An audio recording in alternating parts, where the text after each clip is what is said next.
نحمده ونصلي على رسوله الكريم اما بعد فاعوذ باللہ من الشیطان الرجیم بسم اللہ الرحمن الرحیم۔ نماز تہجد اور وتر کے طریقے کے بارے میں بہت سے لوگوں کے ذہن میں کنفیوژن پائے جاتے ہیں، اس لیے بہتر ہے کہ ہم اس باب کو اچھی طرح سمجھ لیں۔ حضرت ابو امامہ رضی اللہ تعالی عنہ روایت کرتے ہیں کہ رسول اللہ صلی اللہ علیہ وسلم نے فرمایا، علیکم بقیام اللیل فإنه دأب الصالحين قبلكم وهو قربة لكم إلى ربكم ومغفرة للسيئات ومنهاة عن الإثم۔ حضرت ابو امامہ رضی اللہ تعالی عنہ سے روایت ہے کہ رسول اللہ صلی اللہ علیہ وسلم نے فرمایا، تہجد ضرور پڑھا کرو کیونکہ وہ تم سے پہلے صالحین کی روش ہے۔ یعنی یہ نماز صرف امت مسلمہ کے لیے نہیں بلکہ ہم سے پہلے دیگر امتوں کے جو نیک لوگ گزرے ہیں ان کی روش بھی یہی ہے، اور تمہارے لیے اپنے رب کے قرب کا وسیلہ ہے۔ یعنی تہجد وسیلہ ہے کس کا؟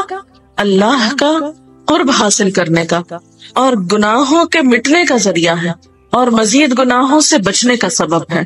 یعنی پچھلے گناہوں کے صاف ہونے کا ذریعہ۔ نمبر 3، مزید گناہوں سے بچنے کی طاقت انسان کو نصیب ہوتی ہے اس کے ذریعے، یعنی گناہوں سے روک بنتا ہے۔ یہ روایت جو ہے ابن خزیمہ کی ہے۔ حضرت ابو ہریرہ رضی اللہ تعالی عنہ روایت کرتے ہیں کہ رسول اللہ صلی اللہ علیہ وسلم نے فرمایا، اس شخص پر اللہ کی رحمت ہو جو رات کو اٹھا، پھر نماز تہجد پڑھی، پھر اپنی بیوی کو جگایا، پھر اس نے نماز پڑھی، پھر اگر عورت غلبہ نیند کے باعث نہ جاگی تو اس کے منہ پہ پانی کے چھینٹے مارے، اور اس عورت پر بھی اللہ کی رحمت ہو جو رات کو اٹھی، نماز پڑھی، اپنے شوہر کو جگایا، پھر اس نے نماز پڑھی، پھر اگر شوہر نہ جاگا تو اس کے منہ پر پانی کے چھینٹے مارے۔ برابر کی بات ہے، دونوں کے لیے اجر بھی برابر کا ہے، اور دونوں کو حق بھی برابر کا ہے جگانے کا، اور دونوں کو پانی کا چھینٹا مارنے کا بھی حق ہے، اور اس میں کسی کی بھی بے عزتی کی بات نہیں۔ یعنی عورت اگر ایسا کرے اپنے شوہر کے ساتھ تو وہ اس کی طرف سے کوئی روڈنس نہیں ہوگی، کیونکہ عام طور پر جب کسی کو نیند کی حالت میں جگایا جاتا ہے اور خصوصاً اگر اس پہ پانی پھینک دیا جائے تو وہ کیا سمجھتا ہے کہ اس کی بہت بے عزتی ہو گئی یا اس کے ساتھ بہت برا کیا گیا، اور عموماً لوگ اس وقت بہت غصے کا مظاہرہ پھر کرتے ہیں کہ کیوں جگایا جا رہا ہے۔ حضرت ابو ہریرہ رضی اللہ تعالی عنہ کہتے ہیں کہ رسول اللہ صلی اللہ علیہ وسلم فرماتے تھے، فرض نماز کے بعد سب نمازوں سے افضل تہجد کی نماز ہے۔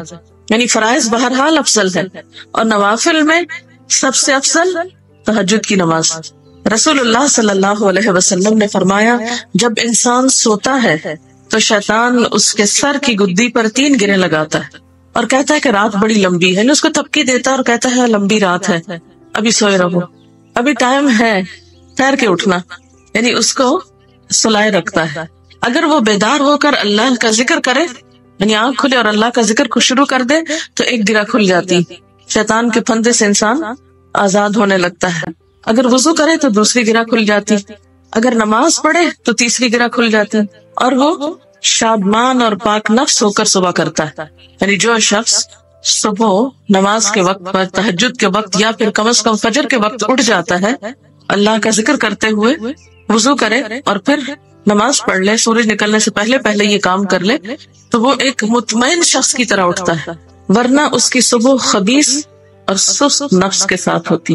عام طور پر ہم اطمینان کی تلاش میں رہتے ہیں، سکون کی تلاش میں رہتے ہیں، اور یہ سوچتے ہیں کہ ہمیں ڈپریشن ہے یا ہمارے اندر ایک غم ہے، تو ہم اس کے اسباب نہیں جانتے کہ سبب کیا ہے۔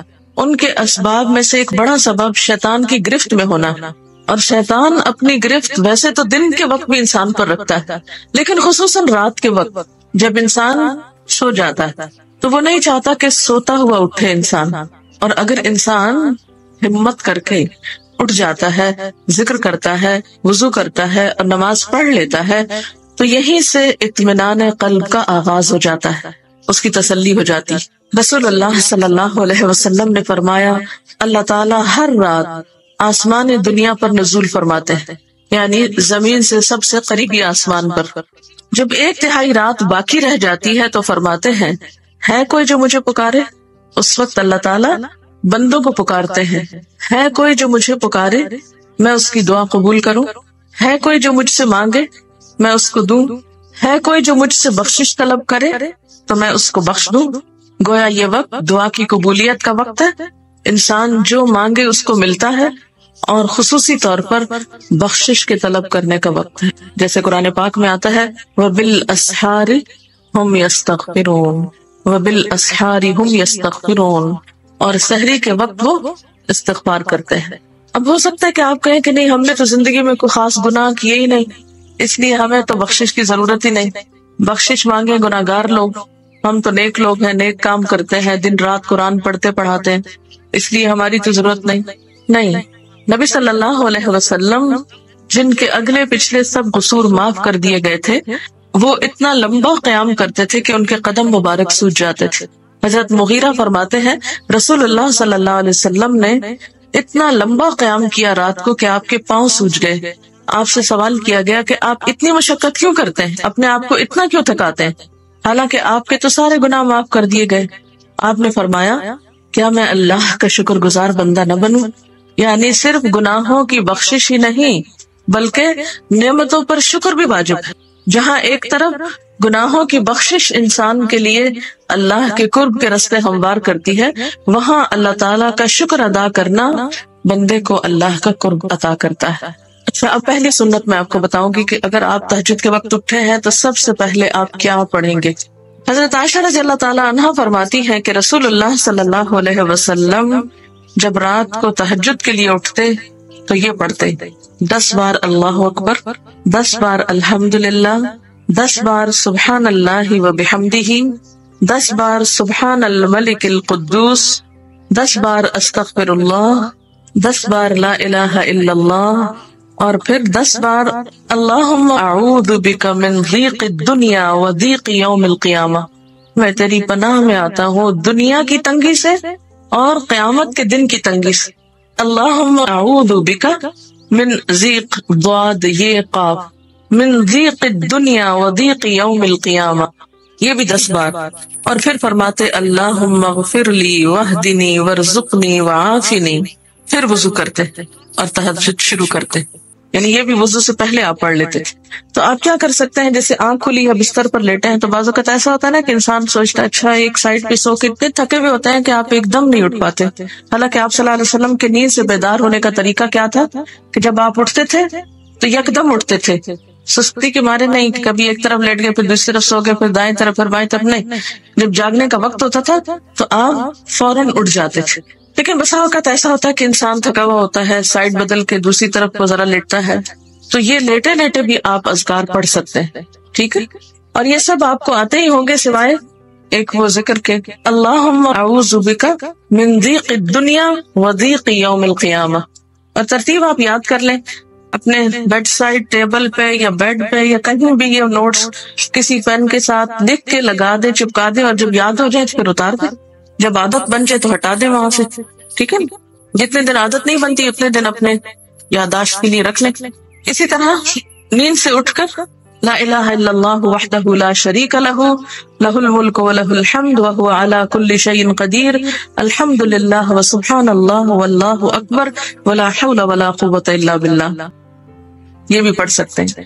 اچھا، ضروری نہیں کہ سب کچھ ایک ہی دن میں پڑھ لیں، یہ بھی آپ کر سکتے ہیں کہ ایک دن میں ایک چیز پڑھ لیں، دوسرے دن دوسری پڑھ لیں، تیسرے دن تیسری پڑھ لیں. ٹھیک ہے، اور اگر ساری ایک دن بھی پڑھنا چاہیں، دیکھیں وقت کی بات ہے نا.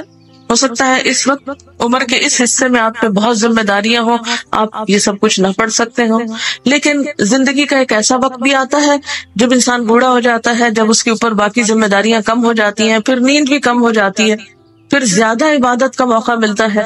تو ایسے میں جب انسان کے پاس عبادت کے لیے وقت اور موقع زیادہ ہو تو پھر یہ ساری چیزیں بھی پڑھ لیں. ٹھیک ہے نا.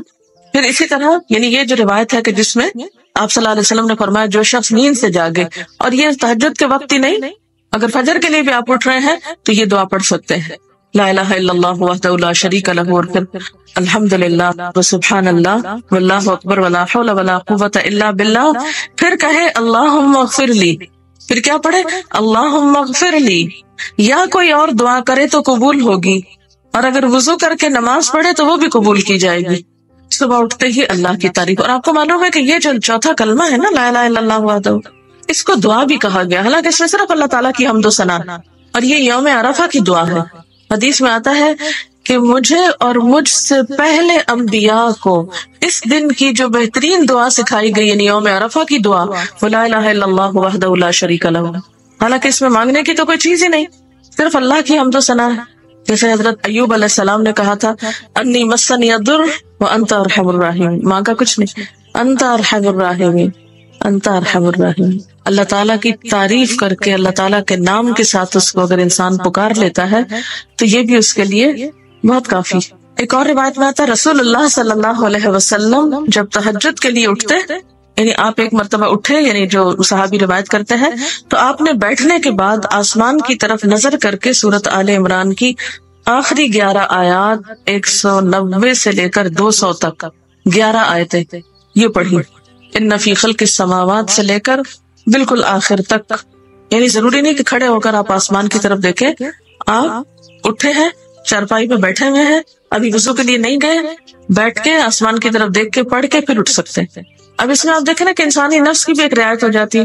لیٹے لیٹے آپ نے ایک ذکر پڑھ لیا، بیٹھ کے آپ نے دوسرا پڑھ لیا، پھر آپ وضو کو چلے گئے، تو اس میں وہ جو ایک طبیعت کی کسل مندی ہوتی ہے وہ بھی ساتھ ساتھ اللہ کے ذکر سے دور ہوتی جاتی ہے، اور ایک سٹیپ کے بعد دوسرا سٹیپ لینا بھی آسان ہو جاتا ہے. اچھا، اس میں آپ دیکھیں حکمت کیا ہے کہ آپ صلی اللہ علیہ وسلم نے کیا فرمایا کہ آسمان کی طرف دیکھ کے پڑھا جائے تاکہ اچھی طرح آنکھیں کھل سکے. تو زبانی یاد کرنے کا مطلب یہ نہیں کہ آپ آنکھیں بند کر کے سوئے سوئے پڑھیں، کیونکہ بعض اوقات ایسا ہوتا ہے نا آنکھ کھلتی ہے ذکر شروع کرتے ہیں اور پھر پتہ ہی نہیں چلتا اور ذکر آدھے میں رہ جاتا ہے اور سو چکے ہوتے ہیں. اور پھر اگر آپ کو زبانی یاد نہیں ہوگی نا، دیکھ کے پڑھیں گے تو وہ الماری کی طرف ہی دیکھتے رہیں گے، آسمان کی طرف نہیں دیکھ سکیں گے، تو پھر سنت پوری نہیں ہو سکے گی.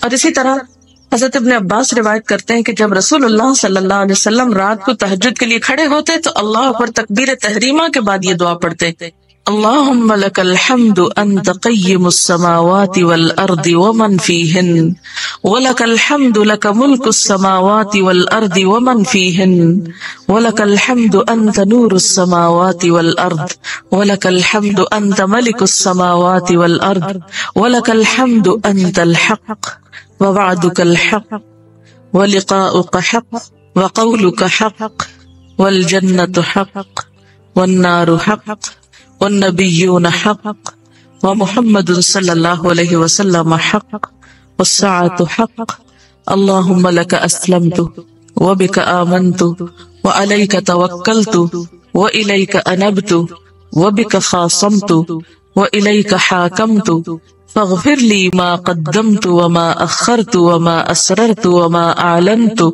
أنت المقدم وأنت المؤخر لا الہ الا انت.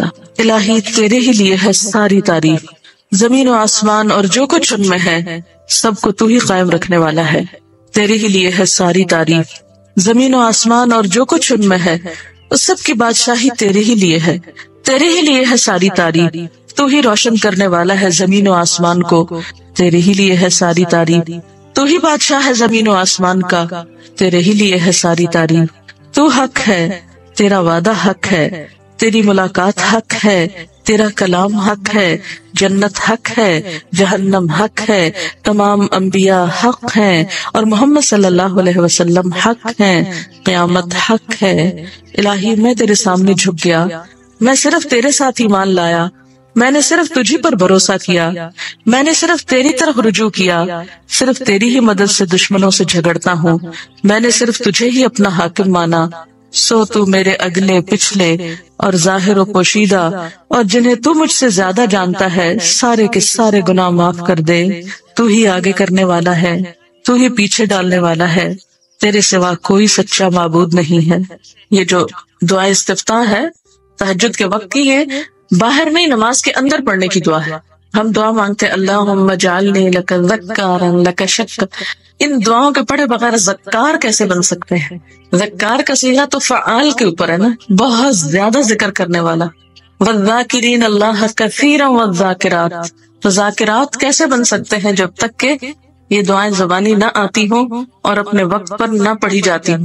ویسے بھی ذکر بہت اچھی چیز ہے، لیکن جو مسنون ذکر ہے اور جو نبی صلی اللہ علیہ وسلم کے طریقے کے مطابق ہے، جو اطمینان قلب اور خوشی اس وقت اس کام کو اس طریقے پہ کر کے نصیب ہوتی ہے، وہ اس کے علاوہ نہیں ہوتی.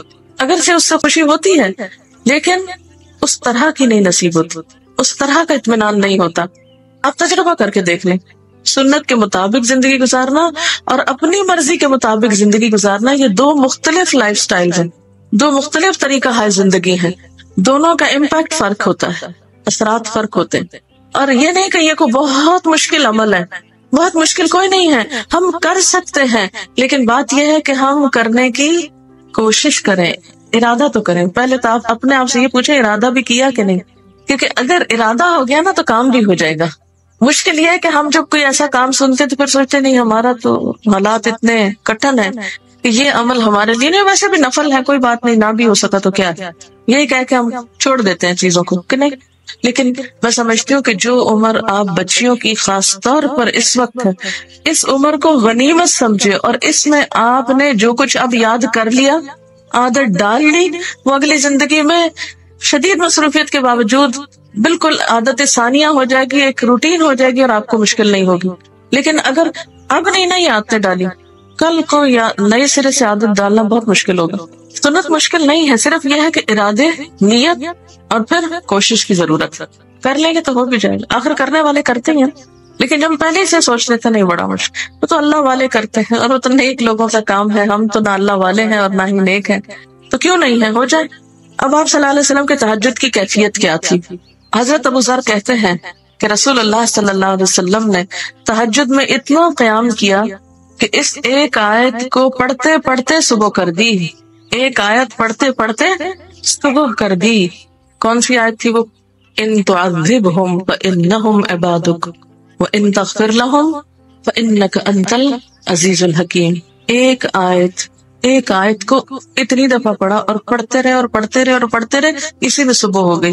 تو طویل قیام جو ہے ضروری نہیں کہ وہ صرف کس وقت ہو، کوئی لمبی سورت پڑھ کے ہی، چھوٹی سورت بھی ہو سکتی ہے، لیکن روح کے ساتھ، شعور کے ساتھ اگر آپ دہرا کے بھی پڑھیں.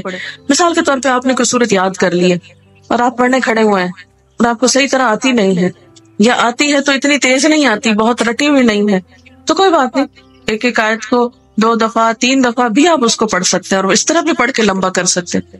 یعنی طویل قیام صرف زیادہ قرات سے ہی نہیں، مختلف طریقوں سے ہو سکتا ہے. یہ آیت ہے سورۃ المائدہ کی 118 نمبر آیت ہے.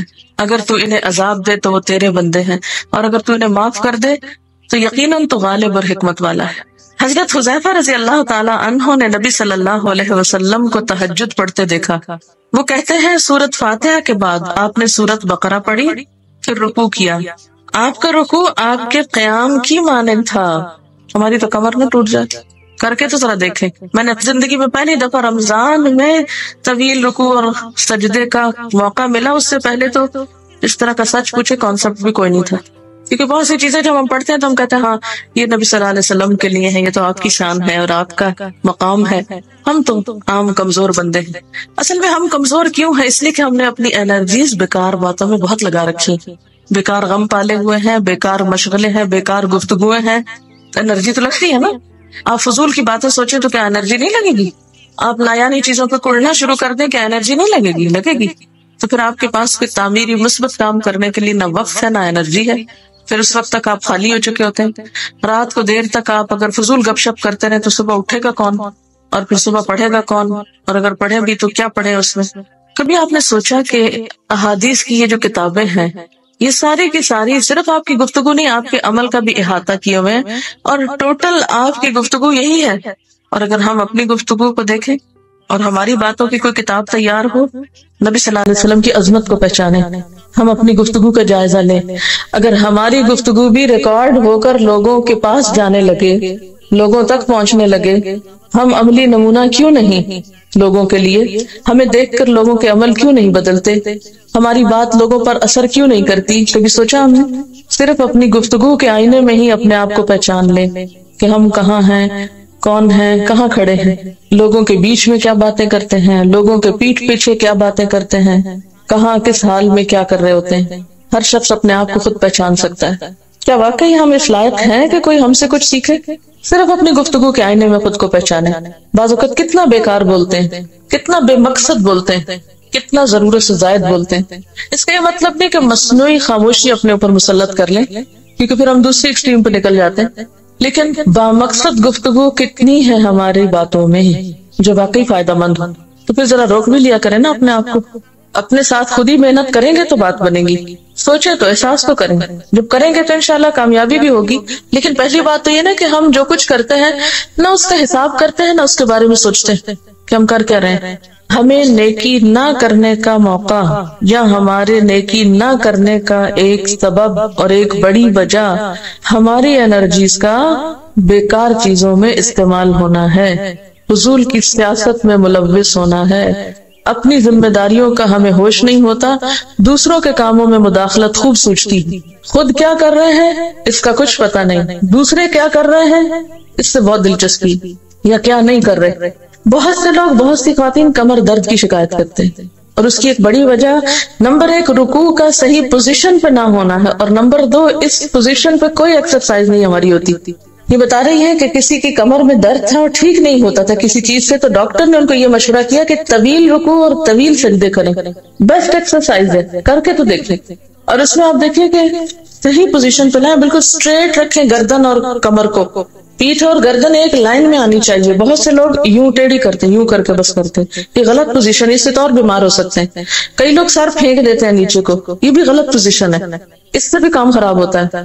اگر آپ صحیح پوزیشن پہ رکوع لمبا کریں تو یقینی طور پہ کمر درد کا علاج ہے. تو پٹھے مضبوط ہوتے ہیں نا کمر کے، آپ اس کو روک کے رکھے ہوتے ہیں ایک سیدھی لائن میں. 2 فیٹ کے درمیان کا فاصلہ بھی بہت معتدل رکھے، نہ تو بہت قریب رکھے نہ بہت کھلا رکھے، بالکل معتدل جس میں آپ آرام سے سکون سے کھڑے ہو سکیں اور آپ کا بیلنس قائم رہے. بیلنس کو قائم کرنا بے حد ضروری. ٹھیک ہے. حضرت حذیفہ نے نبی صلی اللہ علیہ وسلم کو تہجد پڑھتے دیکھا. وہ کہتے ہیں کہ سورۃ فاتحہ کے بعد آپ نے سورۃ بقرہ پڑھی، پھر رکوع کیا. آپ کا رکوع آپ کے قیام کی مانند تھا، یعنی جتنا لمبا قیام تھا اسی طرح رکوع تھا. پھر آپ نے رکوع سے سر اٹھایا اور کھڑے ہو گئے، اور آپ کا قوما یعنی رکوع کے بعد اٹھنے کا وقت بھی کافی طویل تھا. ہم تو بعض اوقات اٹھ کے کھڑے نہیں ہوتے کہ نیچے چلے جاتے ہیں، تو وہ بھی طویل تھا. صرف 2 رکعتیں بھی آپ ایسی پڑھ لیں نا کافی. اگر عام دنوں میں نہ پڑھی جائے تو ویکینڈ پہ پڑھ لیں. ہمارا تو ویکینڈ پہ لمبا سونے کا پروگرام ہوتا ہے نا، تو چلے دوبارہ سو جائے، لیکن ہفتے میں 1 دفعہ کر لیں. اگر روز نہیں بھی کر سکتے 2 دفعہ کر لیں، ٹوائس اے ویک کر لیں. پھر آپ کا سجدہ آپ کی قومے کی مانند تھا، یعنی جتنا آپ کھڑے ہوئے تھے اتنا آپ پھر سجدہ کیا. آپ دونوں سجدوں کے درمیان اپنے سجدے کی مانند بیٹھے تھے، یعنی 2 سجدوں کے بیچ میں بھی آپ اتنی دیر بیٹھے جتنی دیر آپ نے سجدہ کیا تھا. پس آپ نے 4 رکعتوں میں سورۃ بقرہ، آل عمران، نساء اور المائدہ پڑھی. ہمیں اگر خود نہیں بھی آتی اور کوئی پڑھانے والا اتنی لمبی ایک دفعہ بھی تراویح کوئی پڑھا دے یا کوئی نفل پڑھا دے تو ہم دوسری دفعہ اس کے پاس نہ پڑھیں. تقریباً 7.25 پارے بنتے ہیں جس کو ایک منزل کہا جاتا ہے. ایک دن کے تہجد میں آپ نے اتنا پڑھا، اور یہ تو قرآن کی قرات تھی، لیکن بیچ کے وقفوں میں تسبیحات اور اللہ کی تعریف اور حمد و ثنا اور ذکر یہ آپ پر بس تھا. یہ وہی کر سکتا ہے جس کو واقعی اللہ سے حقیقی محبت ہو، صرف دعوے کی حد تک نہیں. میں کہتی ہوں چلے روزانہ نہ صحیح، ہفتے میں 1 بار، ہفتے میں نہیں، مہینے میں 1 بار، مہینے میں نہیں تو سال میں، رمضان میں، کسی موقع پر کچھ تو اللہ سے تعلق آئے، کچھ تو قرب پائے. ہر شخص کے بس میں نہیں کہ ہر روز ایسی عبادت کرے، کیونکہ اللہ کے رسول صلی اللہ علیہ وسلم کا بہرحال مقام کچھ اور تھا، لیکن کچھ شوق، کچھ حسرت، کچھ تو دل میں ہونا ہی چاہیے، کوئی نیت، کوئی ارادہ، کوئی عزم، اور پھر اس کے لیے کوشش. تو وقت بچے گا کچھ آپ کے پاس فالتو باتوں کے لیے، فضول چیزوں کے لیے، کچھ سوچنے کے لیے، ٹینشن کے لیے بچے گا کچھ؟ سب کچھ بھاگ جائے گا، کچھ بھی نہیں بچے گا. کیونکہ ان عبادی لیس لک علیہم سلطان، میرے بندے ان پہ اے شیطان تیرا کوئی زور نہیں چلتا. بس چلتا ہی نہیں ان پہ تیرا، سارا زور ہی ان پہ چلتا ہے جو فالتو ہوتے ہیں. فالتو ذہن جو ہوتا ہے وہ شیطان کا گھر ہوتا ہے. حضرت حذیفہ بیان کرتے ہیں کہ میں ایک رات آپ صلی اللہ علیہ وسلم کے ساتھ نفلی نماز میں شریک ہو گیا. آپ نے سورۃ بقرہ شروع کر دی. میں نے سوچا کہ آپ 100 آیات پڑھ کر رکوع میں چلے جائیں گے، مگر آپ پڑھتے گئے. میں نے خیال کیا کہ سورۃ بقرہ کو 2 رکعتوں میں پڑھیں گے، لیکن آپ پڑھتے رہے. آپ نے سورۃ بقرہ ختم کر کے سورۃ نساء شروع کر دی، پھر ختم کر کے آل عمران پڑھنی شروع کر دی، اس کو بھی ختم کر دیا. آپ نہایت آسری سے پڑھتے جاتے تھے. جب ایسی آیت تلاوت کرتے جس میں سبحان اللہ کہنے کا حکم ہوتا ہے، جیسے سبح بحمد رب جیسے مثال کے طور پر، تو سبحان اللہ کہتے. اگر کچھ مانگنے کا ذکر ہوتا تو سوال کرتے. اگر پناہ مانگنے کا ذکر ہوتا تو اعوذ باللہ پڑھتے۔ اس حدیث سے یہ بھی پتہ چلتا ہے کہ سورتوں کی ترتیب ضروری نہیں، کیونکہ آپ نے پہلے النساء پڑھی پھر آل عمران پڑھی۔ یہ جو ہر وقت لوگ پیچھا کیے رکھتے ہیں نا، بعض اوقات تو بہت ضد کرتے ہیں، آپ نے پہلی رکعت میں یہ پڑھائی تھی تو دوسری میں یہ کیوں پڑھا دی؟ یہ تو سنت میں ملتا ہے کہ پہلی رکعت طویل ہے دوسری کے مقابلے میں، لیکن یہ لازم نہیں کہ جو پہلی میں پڑھے اس کے بعد آگے والی صورتوں میں سے پڑھے، پیچھے والی میں سے نہیں پڑھ سکتے۔ رسول اللہ صلی اللہ علیہ وسلم نے عبداللہ بن عمرو سے کہا، مجھے بتلایا گیا ہے کہ تم ساری رات نفل پڑھتے اور دن کو روزہ رکھتے ہو، اگر تم ایسا کرو گے تو تمہاری آنکھ کمزور اور طبیعت سست ہو جائے گی، یعنی ہر روز روزہ اور ہر رات جگراتا تمہاری جان اور تمہارے بال بچوں کا بھی تم پر حق ہے، اس لیے روزہ رکھو اور افطار بھی کرو اور رات کو قیام کرو اور سو بھی۔ یعنی ساری رات تہجد پڑھنا یا نفل پڑھنا پسندیدہ نہیں ہے، رات کو سونا بھی پسندیدہ ہے۔ ہمارے ہاں 27ویں رات کو پوری رات جاگنا لازم سمجھا جاتا ہے، تو نبی صلی اللہ علیہ وسلم سے کوئی رات بھی پوری کی پوری جاگنا ثابت نہیں، کیونکہ اگر انسان صرف جاگتا ہی جاگتا چلا جائے تو آسان ہوتا ہے، ایک دفعہ سو کے پھر اٹھنا جو ہے نا وہ اصل میں نفس کا امتحان ہوتا ہے، وہ مشکل ہوتا ہے۔ اسی طرح نبی صلی اللہ علیہ وسلم 3 دن سے کم میں قرآن مجید ختم کرنا پسند نہیں فرماتے تھے۔ آپ نے حضرت عبداللہ بن عمرو سے فرمایا کہ 1 ماہ میں پورا کر لو۔ انہوں نے عرض کی میں اس سے زیادہ تلاوت کی طاقت رکھتا ہوں، تو فرمایا 20 دن میں کر لو۔ ان کا میں اس سے زیادہ کی طاقت رکھتا ہوں، فرمایا 7 دن میں ختم کر لیا کرو، اس سے زیادہ کی اجازت نہیں، یعنی وہ ایک منزل کر کے۔ صحابہ کرام چونکہ اس زمانے میں مصحف اس طرح تھوڑے چھپے ہوئے تھے کہ کتابوں کی شکل میں ہو، جو قرآن تھا لوگوں کے سینوں میں تھا، یاد کیے ہوئے تھے، اور وہ یاد کیا ہوا کہیں صبح کے وقت الگ بیٹھ کے نہیں پڑھا کرتے تھے، وہ کہاں پڑھتے تھے؟ تہجد میں نماز کے اندر پڑھا کرتے تھے۔ اب یہ تو ہم لوگوں کی مشکل ہوگی نا کہ ہمیں آتا کچھ نہیں زبانی، تو پھر ہم دیکھ کے پڑھتے ہیں تو نماز میں پھر وہ مشکل ہوتا ہے، تو الگ رکھ کے پھر اس کو پڑھ رہے ہوتے ہیں، ٹھیک ہے۔ لیکن زیادہ بہترین پڑھنا نماز کے اندر کا پڑھنا ہے، اگرچہ دیکھ کے پڑھنے کی اس میں بھی اجازت ہے، لیکن ان کی چونکہ شدید حرص تھی حضرت عبداللہ بن عمرو کی، تو آپ نے ان کو 3 دن کی پھر اجازت دے دی تھی، اور آپ نے فرمایا کہ اس شخص کو قرآن کی کچھ سمجھ نہیں ہو سکتی جو 3 سے بھی کم دن میں قرآن پڑھے۔ نبی صلی اللہ علیہ وسلم نے فرمایا جو شخص رات کے نوافل میں 200 آیات تلاوت کرتا ہے وہ اطاعت گزار مخلص لوگوں میں شمار ہوتا ہے۔ انہ من عبادنا المخلصین، وہ آتا ہے نا قرآن پاک میں انبیاء کی صفت میں سے۔ تو جو شخص رات کو نماز میں یعنی نفل میں 200 آیات تک تلاوت کرتا ہے وہ اطاعت گزار مخلص بندوں میں شمار ہوتا ہے۔ اور سنن دارمی میں واضح طور پر آتا ہے کہ نبی صلی اللہ علیہ وسلم ساری رات نوافل نہیں پڑھا کرتے تھے۔ اب آتا ہے وتر کا طریقہ۔ رسول اللہ صلی اللہ علیہ وسلم کا وتر پڑھنے کا طریقہ جو عام طور پر تھا، اس کے بارے میں حضرت عائشہ فرماتی ہیں کہ نبی صلی اللہ علیہ وسلم نماز عشاء سے فجر تک 11 رکعتیں پڑھتے، یعنی تہجد کی رکعتیں جو تھی وہ کتنی تھی؟ 11 رکعتیں۔ ہر 2 رکعتوں پہ سلام پھیرتے اور 1 رکعت وتر پڑھتے، یعنی 10 رکعتیں پڑھنے کے بعد 1 رکعت الگ سے پڑھتے۔ رسول اللہ صلی اللہ علیہ وسلم نے ہمیں بھی یہی تعلیم دی۔ چنانچہ ابن عمر سے روایت ہے کہ رسول اللہ صلی اللہ علیہ وسلم نے فرمایا رات کی نماز 2 رکعتیں ہیں، صلاۃ اللیل مثنی، بخاری کی روایت ہے، وَإِذَا خِفْتَ الصُّبْحَ فَأَوْتِرْ بِوَاحِدَةٍ، پھر جب تمہیں صبح ہونے کا خطرہ ہو تو 1 رکعت پڑھ لو، اور یہ تمہاری 1 رکعت نماز کو طاق بنا دے گی، یعنی وتر کر دے گی۔ رسول اللہ صلی اللہ علیہ وسلم نے فرمایا، اور یہ مسلم کی روایت ہے، کہ وتر آخر رات میں 1 رکعت ہے۔ بیسیکلی وتر عشاء کے ساتھ نہیں ہے، وتر عشاء کی نماز کا حصہ نہیں ہے، وتر رات کی آخری نماز ہے، یعنی تہجد کا حصہ ہے بنیادی طور پر۔ لیکن جو لوگ تہجد نہیں پڑھ سکتے یا نہیں پڑھتے تو وہ سہولت کی خاطر پھر رات ہی کو پڑھ لیتے ہیں عشاء کے ساتھ۔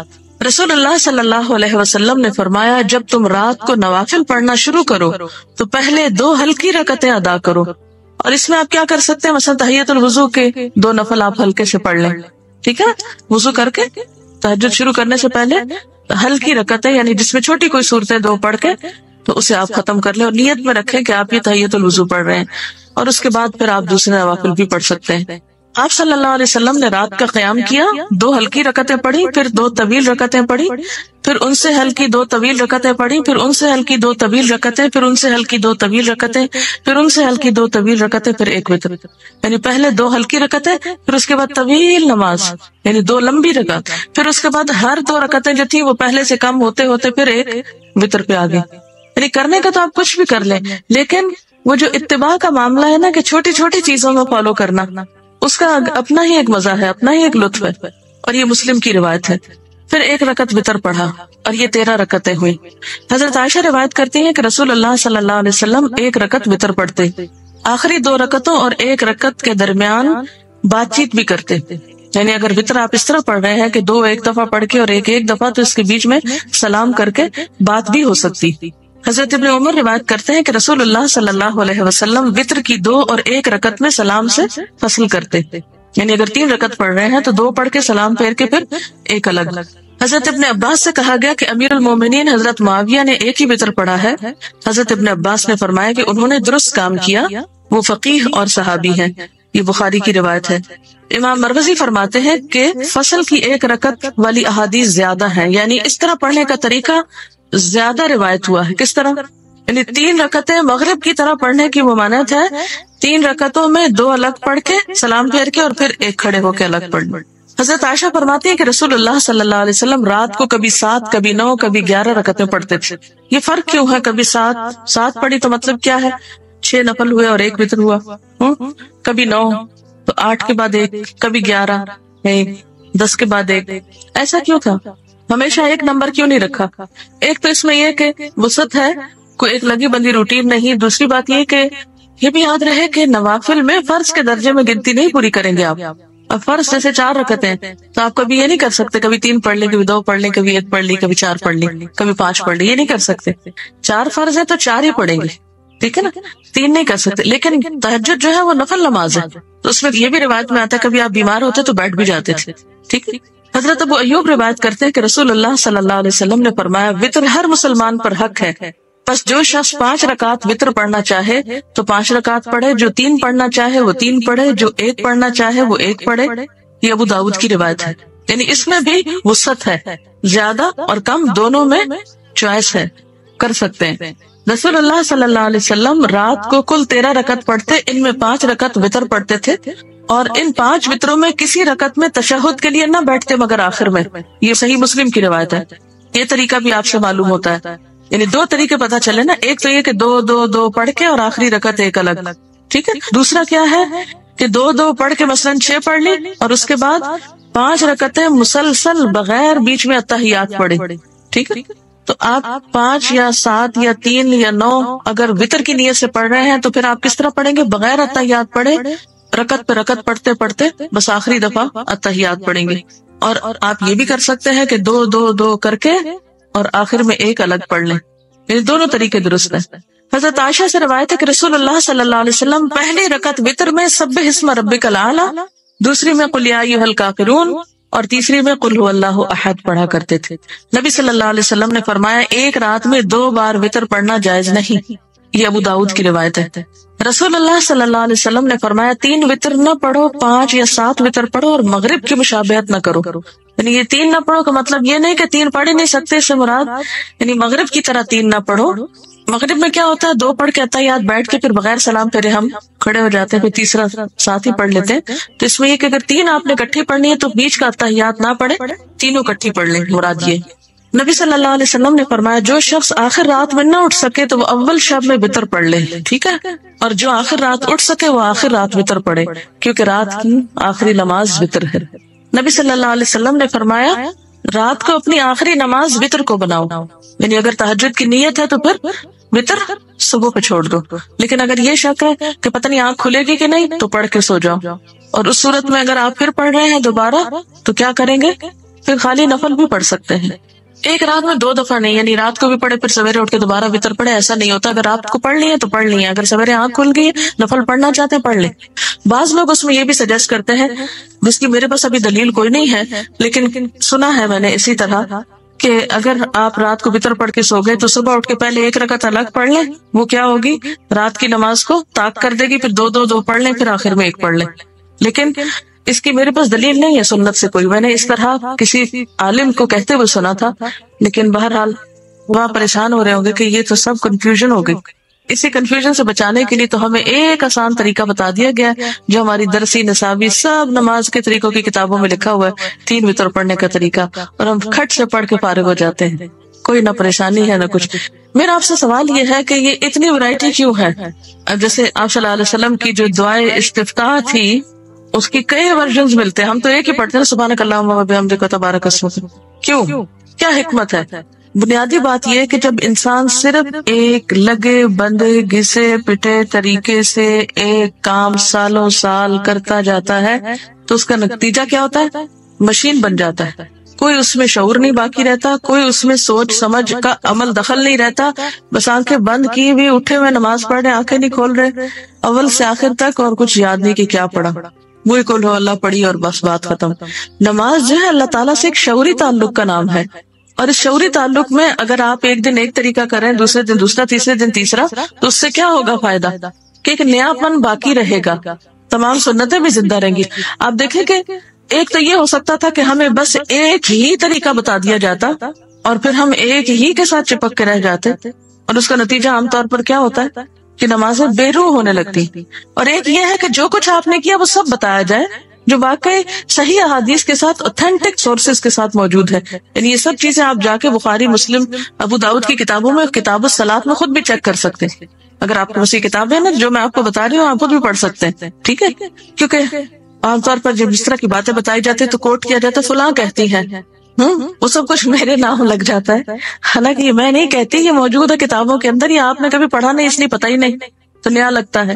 تو یہ سب بتانے کا مقصد کیا ہے کہ اتنی نمازیں آپ پڑھتے تھے، ہر موقع کی نماز، جتنے بھی خاص کوئی اوکیزن آپ کہنے کو کہہ سکتے ہیں، تو ان میں پھر جب آپ نے قرات کے انداز مختلف اختیار کیے، جیسے تہجد کے بارے میں آتا ہے، کبھی سری قرات کی، کبھی جہری کی، کبھی ایک ہی آیت ساری رات پڑھتے رہے، کبھی 2 رکعتوں میں سورۃ النساء سے لے کر المائدہ تک چلتے گئے، 7.5 پارے چلے گئے. یہ سب کچھ کس لیے؟ تاکہ نماز کے اندر ایک جان رہے. کیا یہ ایک حقیقت ہے؟ آپ اگری کریں گے کہ انسان روٹین کا عادی ہو کر ملل کا شکار ہو جاتا ہے، جس کو عام زبان میں بوریت کہتے ہیں. ہوتا ہے نا.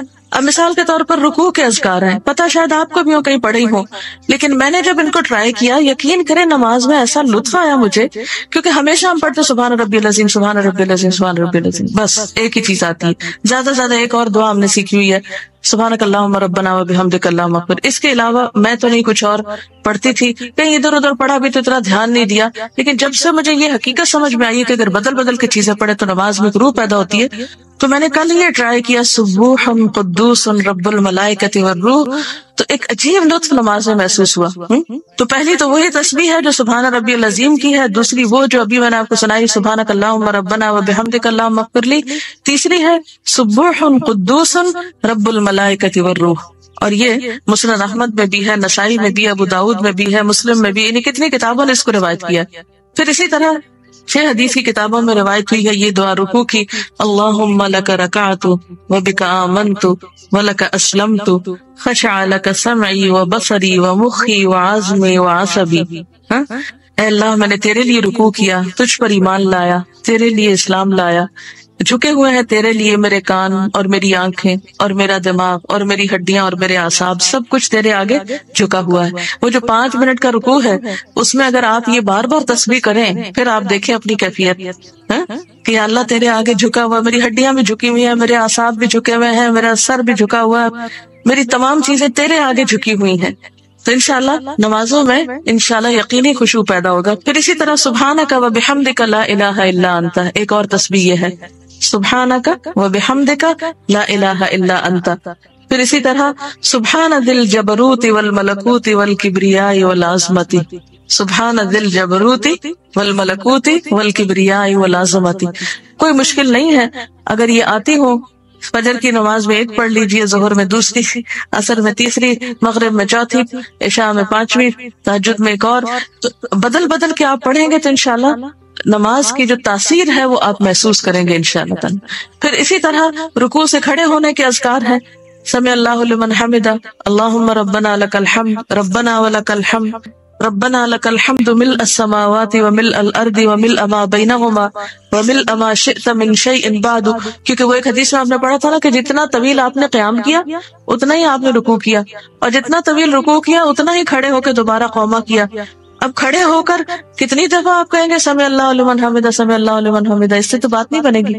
لیکن جب آپ ذرا اور بہتر طریقے سے حمد و ثنا کریں گے، ربنا ولک الحمد ملء السماوات وملء الارض وملء ما بينهما من شيء بعد اهل الثناء والمجد احق ما قال العبد وكلنا لك عبد اللهم لا مانع لما آتيت ولا معطي لما منعت ولا راد لما قضيت ولا ينفع ذا الجد منك الجد.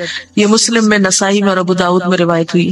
تو حدیث کے خزانوں میں یہ بہت سی چیزیں موجود ہیں، لیکن ہم تک نکل کر آئی نہیں، پھر ہم نے ان سنتوں کو زندہ نہیں کیا، ان کو پڑھا نہیں.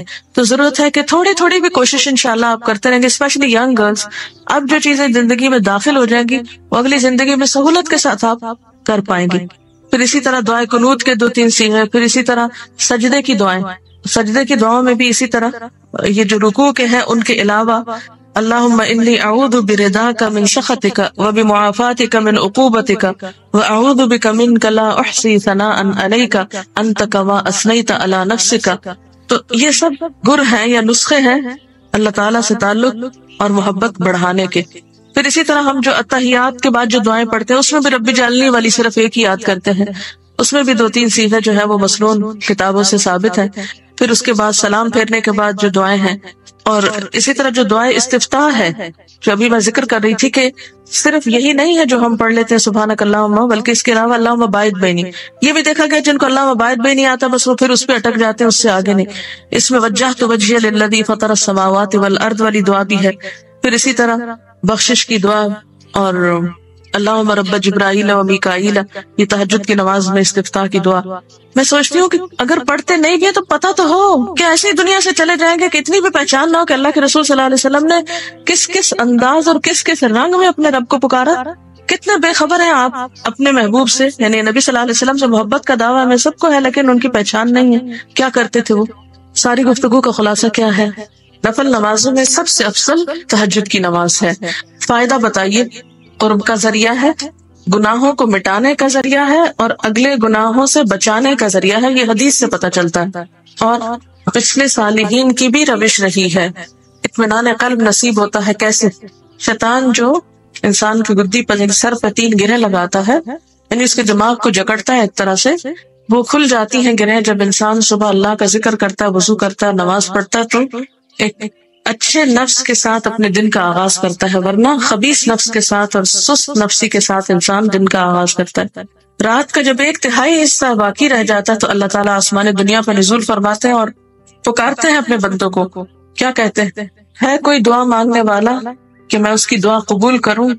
یہ وقت جو ہے رات کا آخری وقت دعاؤں کی قبولیت کا وقت ہے، اور اس میں خصوصی طور پر قرآن سے کیا پتہ چلتا ہے کون سی دعا سب سے زیادہ پڑھنے کا وقت ہے؟ استغفار. دیکھیں استغفار نہیں ہوتا، باب استفعال کے وزن پر ہے استغفار. استغفار یعنی تہجد کی دعاؤں میں خصوصی دعا جو قرآن سے ثابت ہے وہ کیا ہے؟ وَبِالْأَسْحَارِ هُمْ يَسْتَغْفِرُونَ.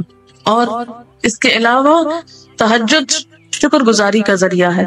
افلا اکون عبدا شکورا، اس شخص پر اللہ کی رحمت ہوتی ہے خاص جو خود اٹھتا ہے اور اپنی بیوی کو جگاتا ہے، اور نہ جاگے تو پانی کے چھینٹے مارتا ہے. اور اس عورت پر بھی اللہ کی رحمت ہوتی ہے جو اٹھتی ہے اور شوہر کو اٹھاتی ہے، اور نہ اٹھے تو پانی کے چھینٹے مارتی ہے. یہ تو تھے فضائل، ٹھیک ہے. اب یہ ہے کہ تہجد کے وقت اٹھ کر کیا کیا کریں گے. نمبر 1 اللہ کا ذکر کریں گے. تو ذکر میں کون کون سے ذکر؟ پہلا ذکر اللہ